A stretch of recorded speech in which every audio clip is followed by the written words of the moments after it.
Il était fermé depuis un mois environ, Covid oblige, et c'est une véritable institution de la principauté, un symbole de l'environnement et du milieu marin. Je veux parler du musée océanographique. Avec nous, son directeur du développement, Bernard Reillac. Bonsoir. Bonsoir. Le musée océanographique vient de rouvrir ses portes, enfin, j'ai envie de dire. Oui, nous on est vraiment ravis, au bout de 5 semaines, de réouvrir le musée océanographique. Et donc la première ouverture effective a été ce week-end. Et donc on est vraiment ravis de retrouver nos visiteurs. Comment avez-vous vécu cette période de fermeture ? Écoutez, c'est toujours des périodes à la fois complexes parce qu'on est fermé et que par définition on aimerait accueillir nos visiteurs, mais en même temps on a continué en effet à travailler avec l'objectif de pouvoir les réaccueillir dans les meilleures conditions depuis samedi donc. Et oui, c'est ce que j'allais dire. Pendant ce temps-là, le musée océanographique, lui, continue de fonctionner. Il faut s'occuper de tous ces pensionnaires. Oui, bien sûr, il y a une activité quotidienne qui est mise en œuvre, et en particulier par notre service aquariologie, pour s'occuper de nos pensionnaires. Est-ce que les animaux réagissent différemment quand il y a du public ou sans public? Est-ce qu'il y a une différence? En effet, quand il y a moins de mouvement, par définition, c'est un peu comme dans le milieu naturel, on va dire.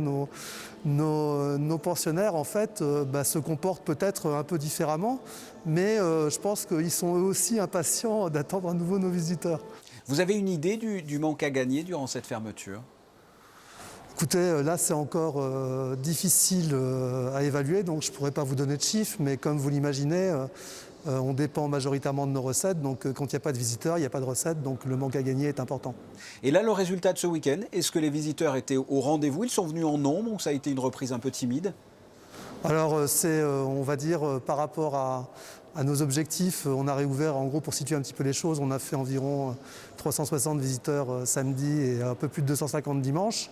Donc il est vrai que dans cette période, à la fois il y a l'allègement, on va dire, des mesures de confinement qui jouent en effet en notre faveur pour pouvoir réaccueillir des visiteurs, mais on a aussi une activité habituelle de type arbre de Noël qui est par définition moins forte cette année, donc il y a un impact sur nos visites.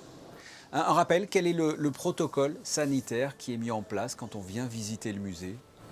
Alors le protocole sanitaire, j'en suis la démonstration, c'est évidemment en premier lieu le port du masque. On a également une jauge qui est limitée, donc, qui permet en fait d'accueillir la moitié de nos visiteurs par rapport à notre jauge habituelle, donc ce qui permet de fluidifier, on va dire, le parcours. On a un sens de visite qui est proposé aux visiteurs de manière à éviter le maximum, on va dire, les croisements et les attroupements. Et puis évidemment, on a la mise à disposition de gel dans différents endroits du musée, et on invite régulièrement nos visiteurs évidemment à respecter ces gestes. Et des activités ou des animations sont prévues pour ces fêtes de fin d'année? Oui, bien sûr, évidemment, en famille ou entre amis, on va pouvoir participer à de nombreuses animations.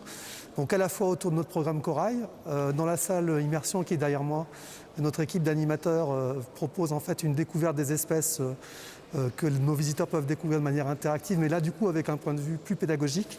Mais on va également trouver des animations dans notre salle de conférence. Et puis on a aussi nos incontournables comme le bassin tactile qui a été adapté spécialement pour être encore en fonctionnement en fait, pendant cette période avec ces contraintes sanitaires, donc qui permet vraiment de découvrir du coup l'animation de manière presque privative, j'allais dire, en famille.